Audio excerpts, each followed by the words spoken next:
Presbiteriana em Petrolina, acolhendo vidas, adorando a Deus e anunciando às nações.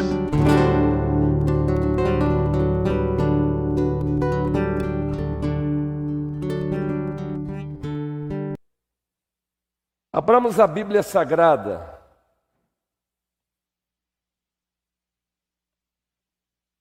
No Evangelho de Deus, segundo o apóstolo Mateus, no capítulo 26, a partir do versículo 20, estamos com a série Aprendendo com Eles, personagens ao redor da cruz. Já trabalhamos aqui a multidão como personagem, a multidão que estava dizendo, entusiasmada e salmodiando o Senhor assim: Hosana, Hosana, Hosana. A mesma multidão, dias depois, crucifica-o, crucifica-o. E aí, como consequência, dissemos aqui que precisamos tomar cuidado com as origens de alguns entusiasmos, pois aquela multidão que ontem estava dizendo Hosana, Hosana, e hoje crucificam, crucificam,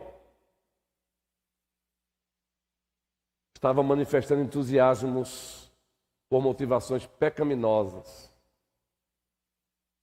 Pecaminosas. E quando a motivação é pecaminosa,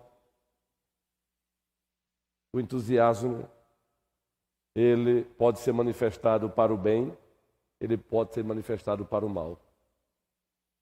Hoje é Judas. O materialismo de Judas e suas consequências. E observe o que diz o texto aí. Chegada a tarde, todos juntos, vamos lá? Chegada a tarde,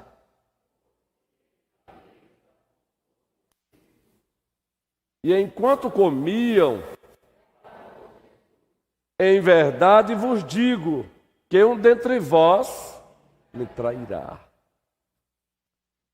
E eles, muitíssimo contristados, começaram um por um a perguntar-lhe: porventura sou eu, Senhor? E o texto prossegue, povo querido. E ele respondeu: o que mete comigo a mão no prato, esse me trairá. Agora observe. O Filho do Homem vai, como está escrito a seu respeito, decreto de Deus. Mas ai daquele por intermédio de quem o Filho do Homem está sendo traído. Responsabilidade humana. Melhor lhe fora não haver nascido. Aí o 25. Então, Judas, que o traía, perguntou, preste bem atenção: acaso sou eu, mestre? Acaso sou eu, mestre? Interessante, não é? Respondeu-lhe Jesus: tu o disseste. Acaso sou eu, mestre?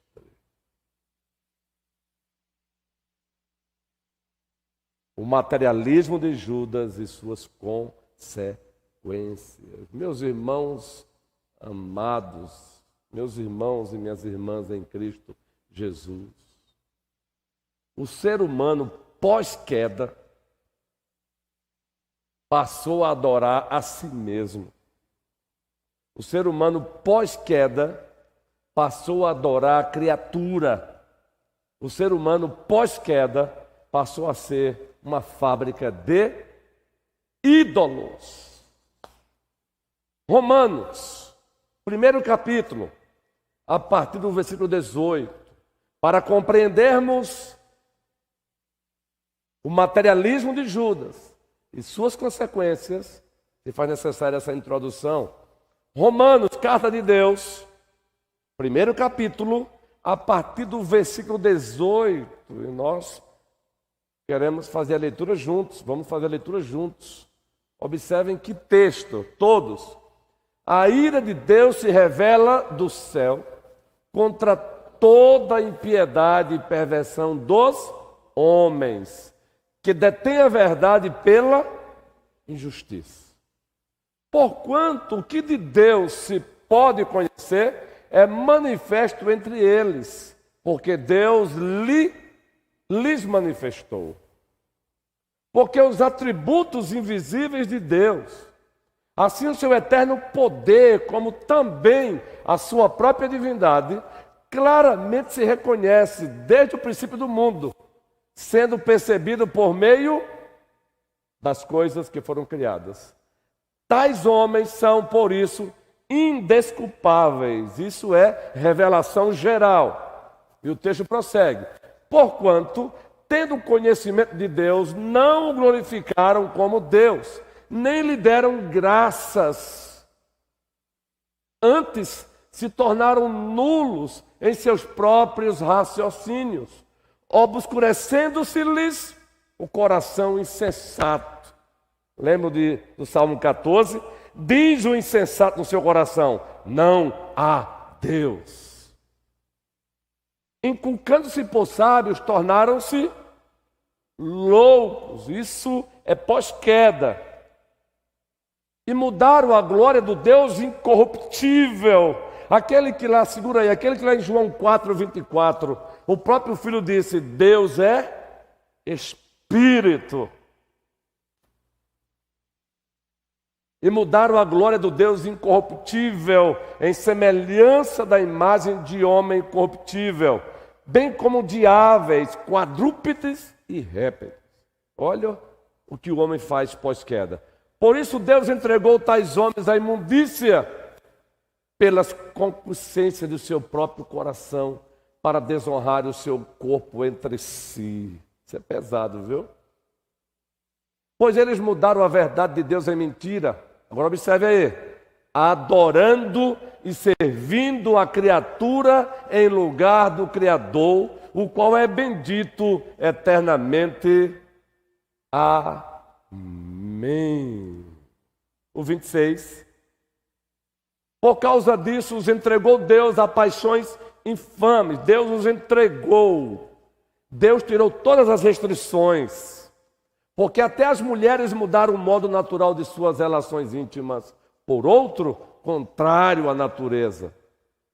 Semelhantemente, os homens também, deixando o contato natural da mulher, se inflamaram mutualmente em sua sensualidade, cometendo torpeza, homens com homens, e recebendo em si mesmos a merecida punição do seu erro. E por haverem desprezado o conhecimento de Deus, o próprio Deus os entregou a uma disposição mental reprovável para praticarem coisas inconvenientes, só até aí mesmo. O homem pós-queda passou a adorar a si mesmo. O homem pós-queda passou a adorar a criação. Carlos, o homem pós-queda passou a ser uma fábrica de ídolos. Está aí. E Judas é um exemplo de um desses membros da raça humana que mergulhou nas profundidades da idolatria. Ele é um exemplo de um dos membros da raça humana, da humanidade, que mergulhou, repito, nas profundezas da idolatria. Ele mergulhou. Ele fez isso.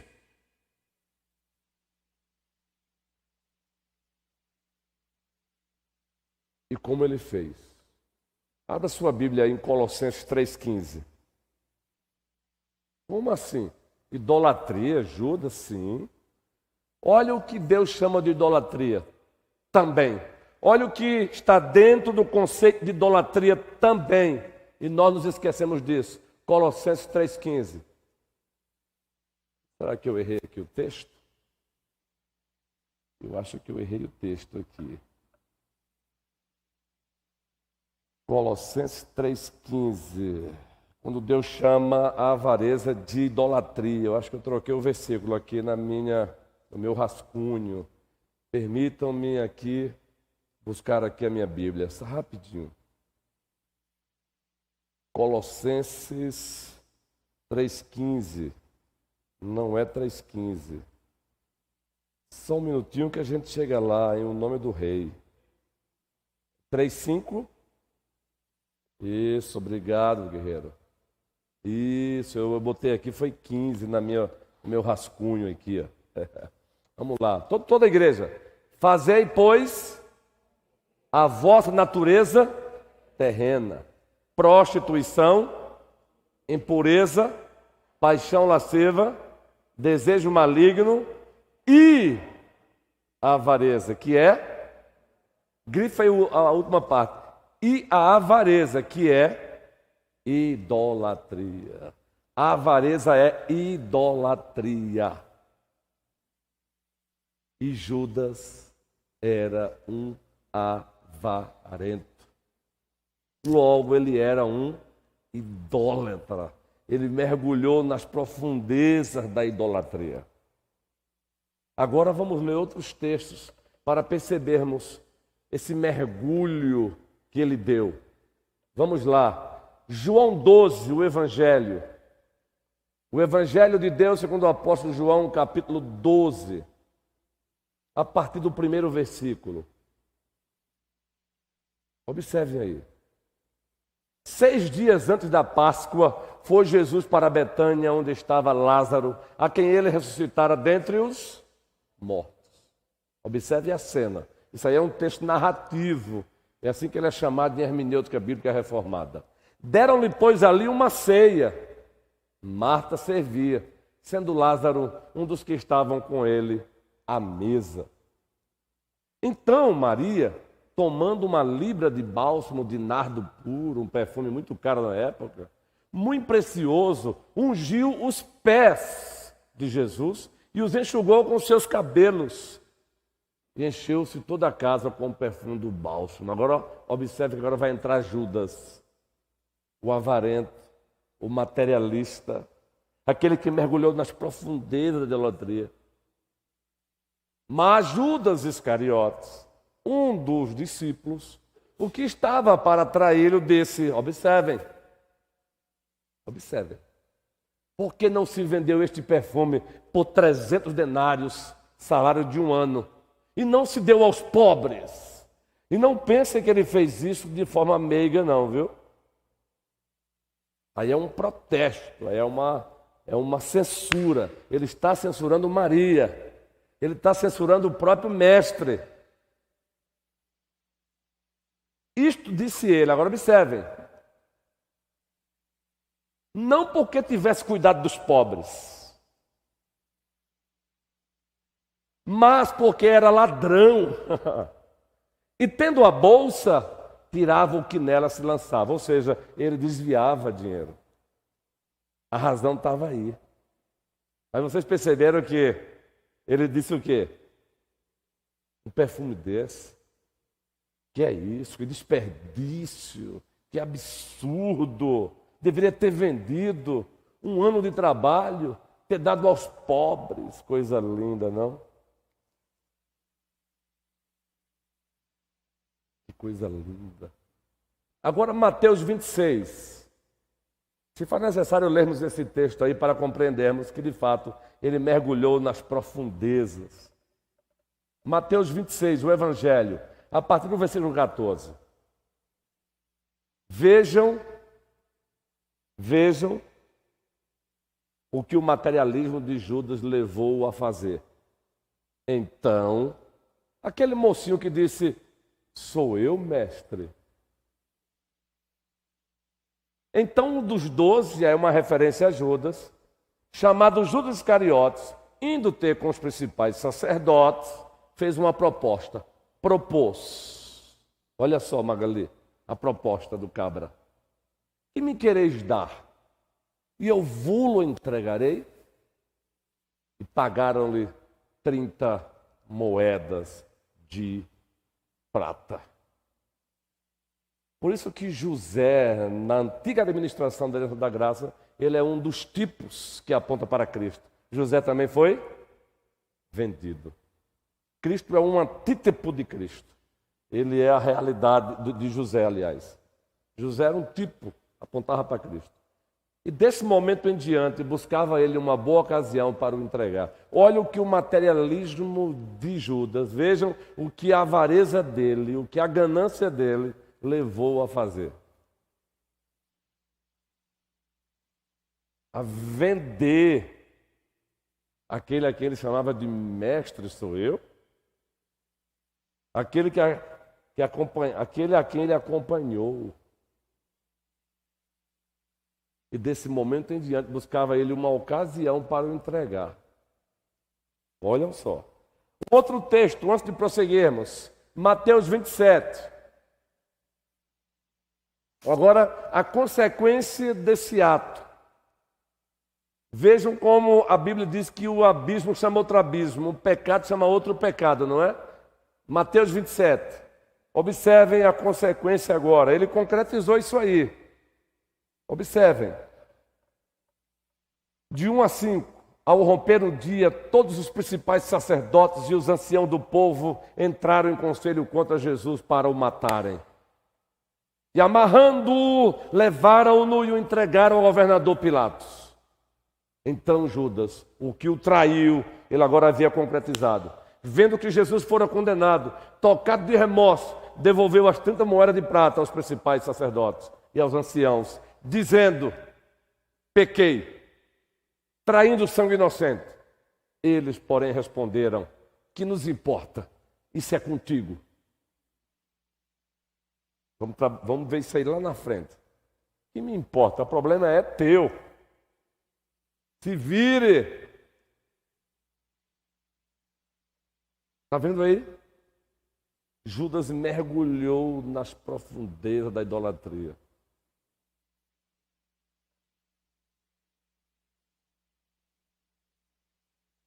E as profundezas da idolatria o levou a vender o próprio Senhor, o próprio Salvador, por 30 moedas de prata. O Judas que questionou o fato de que Maria quebrou aquele vaso de perfume que tinha uma equivalência de salário de 1 ano, ele vende Cristo por 30 moedinhas, que varia mais ou menos 3 meses de trabalho. Fazendo uma equivalência aí.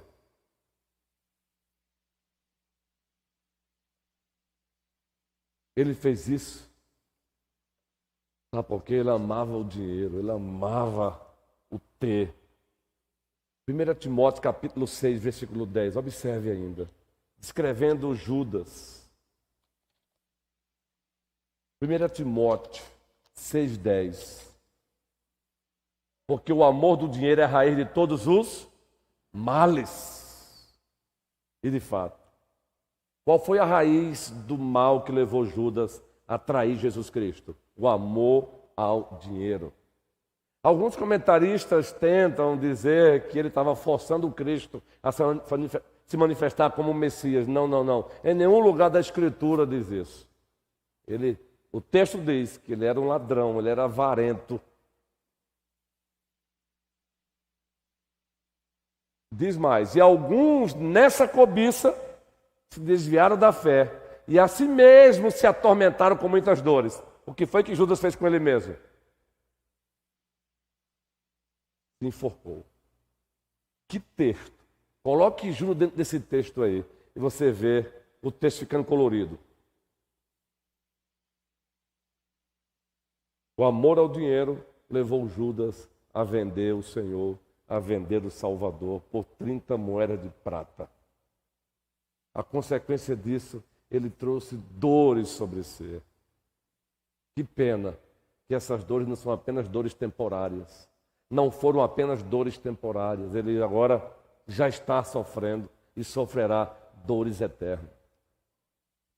Entende por que o subtema, o materialismo de Judas e suas consequências? O amor de Judas pelo ter e suas consequências. O amor de Judas pelo dinheiro e suas consequências. A avareza de Judas e suas consequências. Agora preste bem atenção. O autor nesse livro, Personagens ao redor da cruz, ele compartilha conosco algo interessante. Na Inglaterra, em 1960, existia um programa que era chamado assim, mais ou menos assim, A Face de Judas.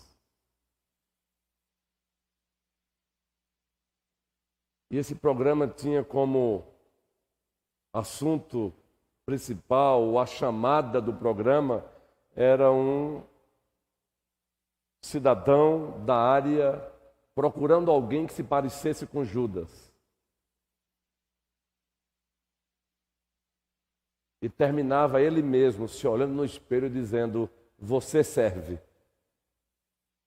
Você serve. Fantástico isso, sabe por quê?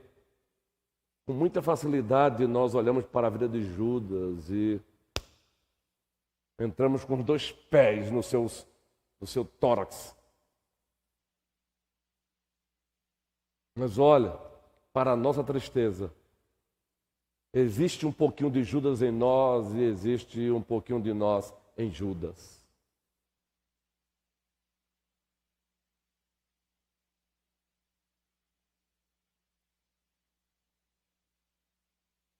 Pois não nos esqueçamos que também somos seres humanos iguais a Judas. Pois não nos esqueçamos que o Judas que caiu em Adão, nos lembra que também caímos em Adão.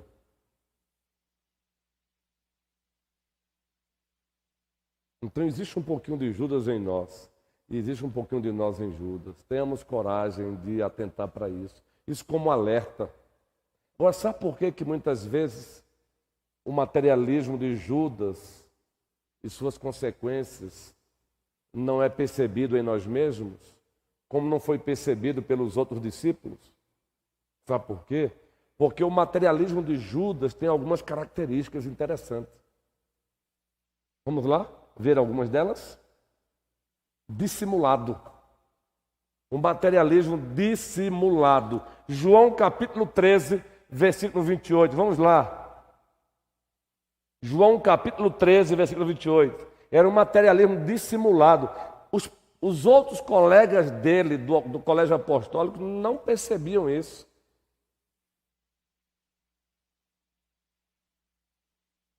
Leia o 27, depois vamos entender o 28. Vamos lá. E após o bocado, imediatamente, entrou nele, em quem? Judas, Satanás. Então disse Jesus: o que pretendes fazer, faz-o depressa. Cristo pegou o pão, molhou e colocou na boca de Judas. E depois disse isso. Mas diz o texto aí: nenhum, porém, dos que estavam à mesa percebeu a que fim ele dissera isto. Os outros discípulos não perceberam, não sabiam a que se referia aquilo, no que daria aquilo. Sabe por quê? Judas era dissimulado, o materialismo dele era dissimulado. Simples assim. Os outros discípulos não passava pela mente dos outros discípulos. Não passava pela mente dos outros discípulos. Vamos ler novamente João 12, 6, por favor. Olha, esse texto está aí. Nenhum, porém, dos que estavam à mesa percebeu a que lhe dissera isto. Os outros não imaginavam que Judas seria o traidor. Judas não dava pista sobre isso. Agora observe aí. É uma fala de Judas, é um comentário sobre a ação de Judas. Isto disse ele, não porque tivesse cuidado dos pobres, mas porque era ladrão. E tendo a bolsa, tirava o que nela se lançava antes. Mas o que ele havia dito no versículo 4 e 5? Esse perfume poderia ter sido vendido e poderia ter sido dado aos pobres. Coisa linda. Pense como há que muitos usam os pobres como álibi para os seus projetos escusos, reprováveis, né? O pobre é álibi para muita gente mal. O comunismo que o diga. Pobre é álibi. Tem um presbítero em Santa Teresinha, que ele dizia assim: atirar com pobre alheia não se mede distância. Atirar com pobre alheia não se mede distância. Quem é que é da época da espingarda bate-bucha? Pois é. Meu pai, tempos atrás, vendia ela para matar rebançã, matar pássaro. Então você mesmo preparava, não é? Botava pobre ali. E aí ele usa essa expressão: atirar com pobre alheia não se mede distância. Sabe aquela pessoa que ela é boazinha para ajudar o outro, mas com o dinheiro do outro e não com o dela mesma? Olha Judas, ô menino bom, que menino bonzinho. Esse perfume poderia ter sido vendido e dado aos pobres. Aí, como o Senhor Deus é perfeito, desmascara no próprio texto. Vamos lá, diz no versículo 6. Isto disse ele não porque tivesse cuidado dos pobres. Dissimulado. Usar o pobre como álibi para projetos malditos é coisa antiga. Mas porque era ladrão e tendo a bolsa, tirava o que nela se lançava. Então, muitas vezes não percebemos o nosso materialismo, porque muitas vezes ele está dissimulado. Nós mesmos muitas vezes dissimulamos. Jesus, entretanto, disse: deixai-a, que ela guarde isto para o dia em que me embalsamarem. Agora observe o versículo 8. Porque os pobres sempre os tendes convosco, mas a mim nem sempre me entendes. Ele elogiou Maria. Mas perceberam aí a dissimulação de Judas? A dissimulação através do discurso. Queridos, vivemos num mundo hoje onde existe uma guerra de narrativas. Discursos façantes. Olha, precisamos tomar cuidado que até no seio da igreja do Senhor, diz lá, presbítero César, presbítero Jorge, presbítero Moisés e os demais irmãos amados, Atos capítulo 20, o apóstolo Paulo fazendo um discurso de despedida com os presbíteros de Éfeso. Ele disse assim: olhai por vós e por todo o rebanho, sobre o qual o Espírito Santo vos constituiu bispos, para pastoreardes a igreja de Deus, a qual ele comprou com seu sangue. Aí depois ele vai dar a razão dessa recomendação. É que lobos vorazes penetrarão o rebanho. Lobos virão e penetrarão. Olha lá, pode ler Atos 20, 28. Bota esse texto aí, por favor, sonoplastia abençoada. Atendei por vós e por todo o rebanho sobre o qual o Espírito Santo vos constituiu bispos, para pastoreares a igreja de Deus, a qual ele comprou com seu próprio sangue. Aí vem a razão. Eu sei que depois da minha partida, entre vós penetrarão lobos vorazes, que não pouparão o rebanho. Agora, por que esses lobos vorazes conseguirão penetrar? Por que eles conseguem chegar e entrar? Porque eles chegam dissimulados. Eles chegam vestidos com peles, não é, Carlos? De ovelha. Olha, e o trabalho de lutar contra os lobos é pesado para os fiéis pastores, sabe por quê? No processo de proteger o rebanho, lutando contra os lobos, às vezes o próprio rebanho bate no pastor fiel. Porque o lobo, ele pratica aliciação. O lobo, ele sabe atrair as pessoas para si. Ele sabe aliciar.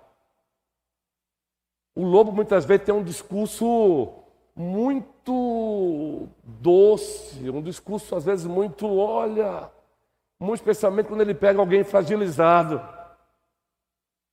Judas, ninguém percebeu o materialismo dele. Porque olha o discurso do homem. Primeiro ele faz um protesto. Que absurdo! Que desperdício! Que é isso? Meus irmãos amados, os outros discípulos não sabiam que ele tinha ido conversar com as autoridades para negociar o preço de Cristo. Está lá em Mateus 26, já foi lido. Aparentemente, ele estava preocupado com os pobres, aparentemente. Então, o materialismo, muitas vezes, ele é dissimulado. E muitas vezes nós mesmos dissimulamos. Que Deus nos livre. Que Deus nos livre.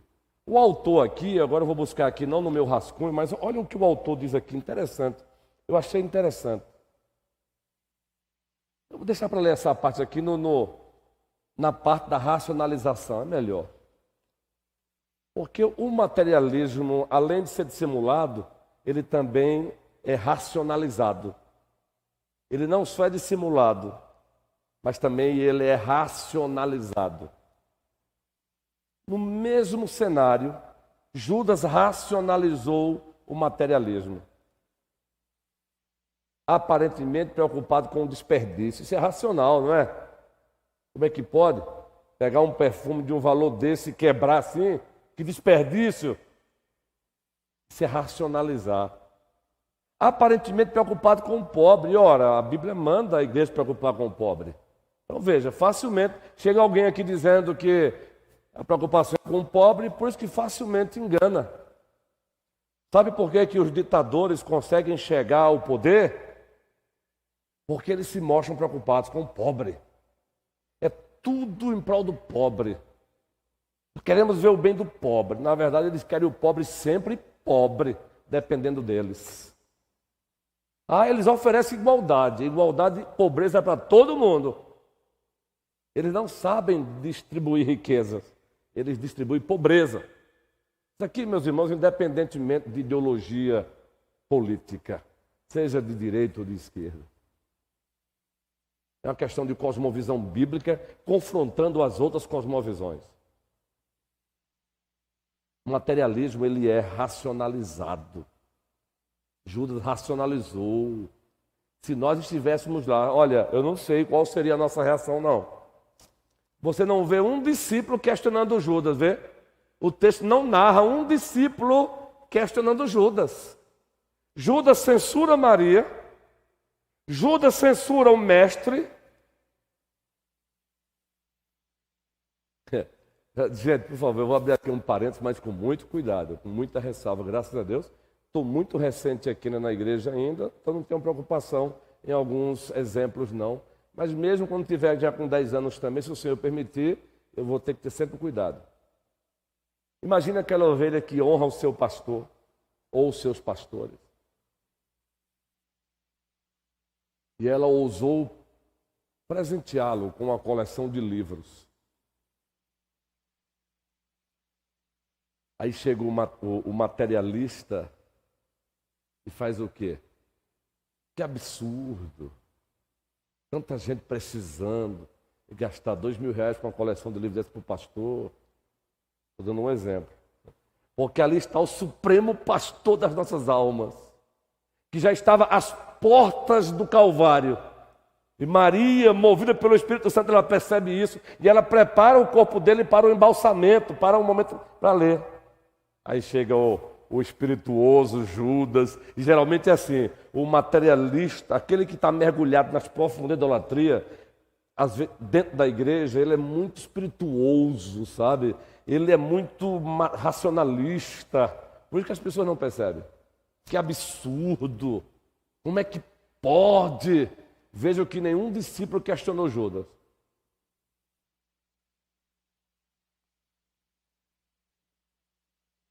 Ele racionalizou o pecado.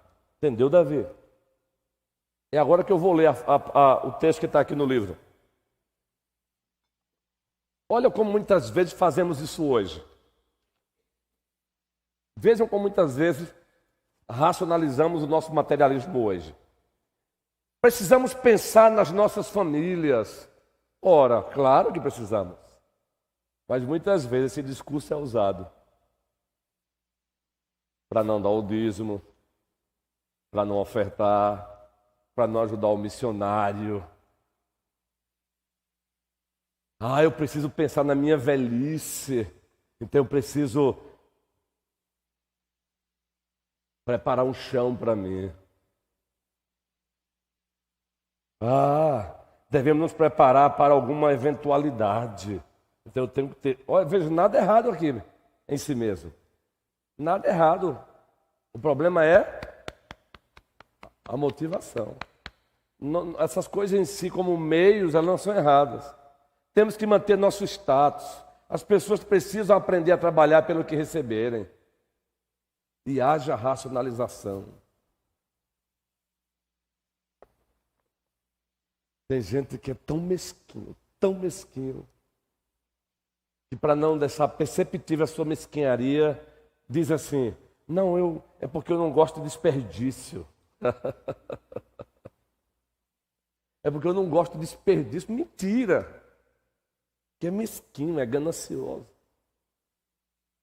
Então, o materialismo de Judas é racionalizado. Cuidado para a gente não racionalizar o materialismo, a avareza com um discursozinho bonitinho. Tem gente concentrada tanto na aposentadoria que está deixando.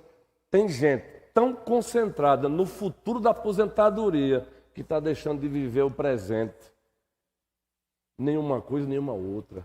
Você tem que viver o presente e também um olho no futuro, prudência. Mas você não pode viver o futuro. Você não pode se concentrar no futuro e se esquecer do presente. Até porque, queridos, nós somos peregrinos aqui. Nós somos peregrinos aqui.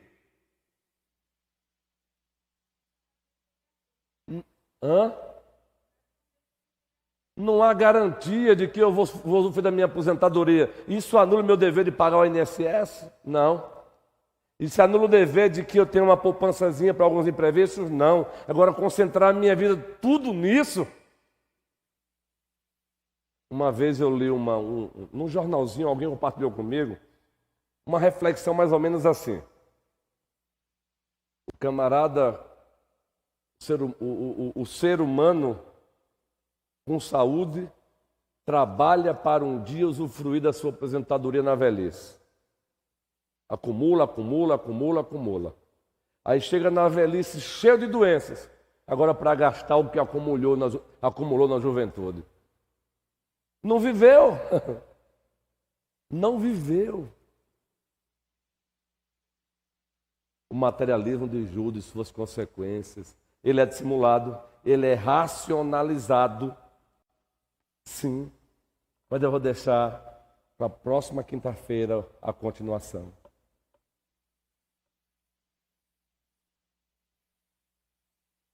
E eu quero encerrar mais uma vez relembrando a pergunta que ele fez a Cristo. Sou eu, mestre?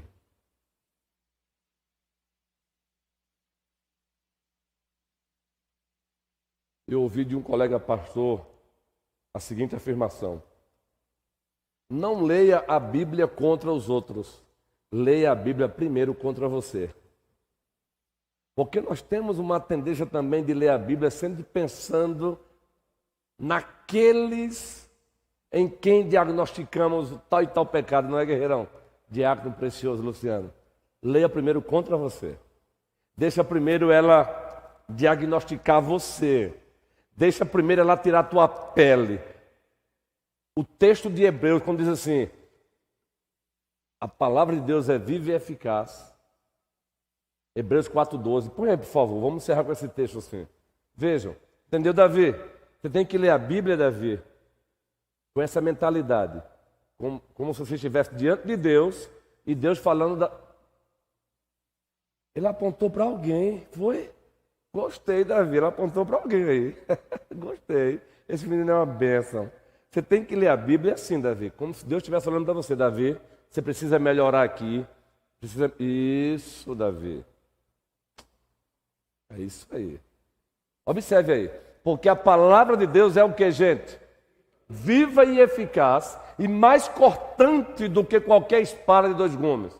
E penetra até ao ponto de dividir alma e espírito, juntas e medulas, e é apta para discernir os pensamentos e propósitos do coração. Esse texto aí é usado muitas vezes para falar que o ser humano é corpo, alma e espírito.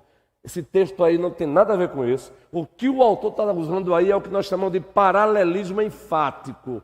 Ele está dando ênfase a algo. E para dar ênfase a algo, ele diz isso aí, olha, dividir alma e espírito juntas e medulas e apta para discernir os pensamentos e propósitos do coração. Agora o 13, observe o 13. E não há criatura que não seja manifesta na sua presença. Pelo contrário, todas as coisas estão descobertas e patentes aos olhos daquele a quem temos de prestar contas. A ideia desse texto aí é: não há criatura que não seja manifesta na sua presença. A ideia no original é tirar a pele e ver tudo. É como se abrir o ser humano e ver tudo que está dentro. Esse é o nosso Deus. Tu me sondas e me conheces. Sabes como me levanto, quando me deito. Não pronunciei as palavras, o Senhor as conhece todas. Esse é o nosso Deus. Então pergunte, sou eu, Senhor? Como anda a tua relação com o dinheiro? A nossa relação com o dinheiro, a nossa relação com o ter. Evitemos os extremos. Evitemos os extremos. De servir o dinheiro, mas também evitemos o extremo de achar que o dinheiro é do diabo. Mas a Bíblia diz que o amor ao dinheiro é a raiz de todos os males. A avareza, a ganância levou Judas a atrair o nosso Senhor. Então pergunto, sou eu, Senhor? Sou eu, mestre? Que o Senhor nos abençoe, povo querido.